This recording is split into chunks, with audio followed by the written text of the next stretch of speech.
ஆமா, நாட்கள் தான் கடந்து போயிட்டே இருக்கு. நம்ம சித்துவோட கதை இன்னும் அங்கேயே தான் மாமா இருக்கு.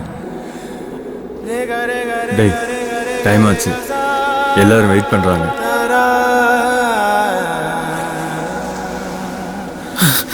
மாப்பிள்ள, காயத்ரி எங்க இருக்கான்னு தெரிஞ்சிருச்சு மாப்பிள்ள.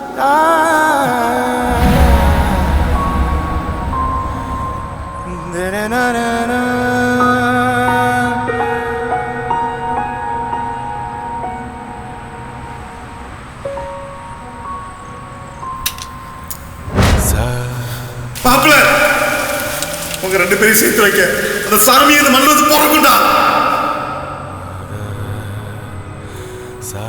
எனக்கு என்னமோ சரியில்லைன்னு தோணுது மாமா. நான் காயத்ரி தேடி போகணும்.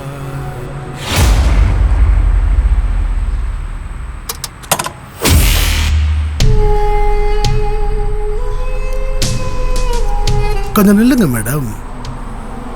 என்ன காயத்ரி, மதுரையிலேயே பெரிய புள்ளியோட பொண்ணு இப்படி நடு ரோட்ல நடந்து போய்கிட்டு இருக்க? வழி விட. வழி விட நான் இங்க வரல. நீ போக வேண்டிய வழி எதுன்னு சொல்லதான் நான் இங்க வந்திருக்கேன்.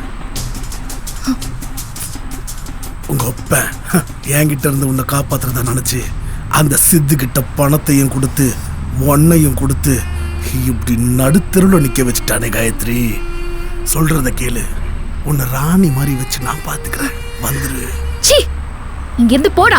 சொல்றேன், வாடினா வாடி. விடு. விட்டு போறதுக்காக இவ்வளவு தூரம் வந்தேன். விடு. வாடினா.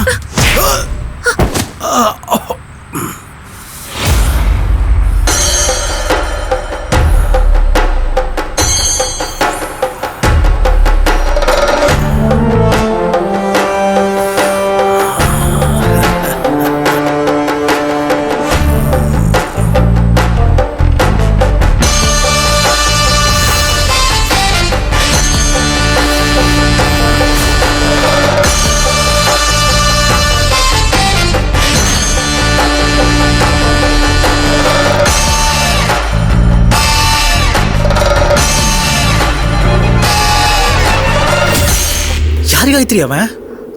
நீங்க யாரு? காயத்ரி, நான் சித்து. சித்துனா யாரு?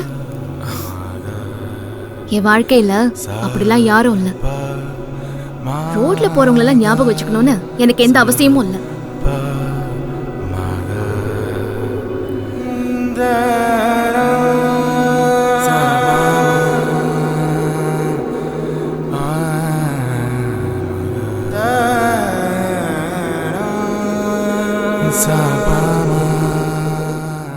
என்ன மச்சான், இவ எப்படி பேசிட்டு போறா?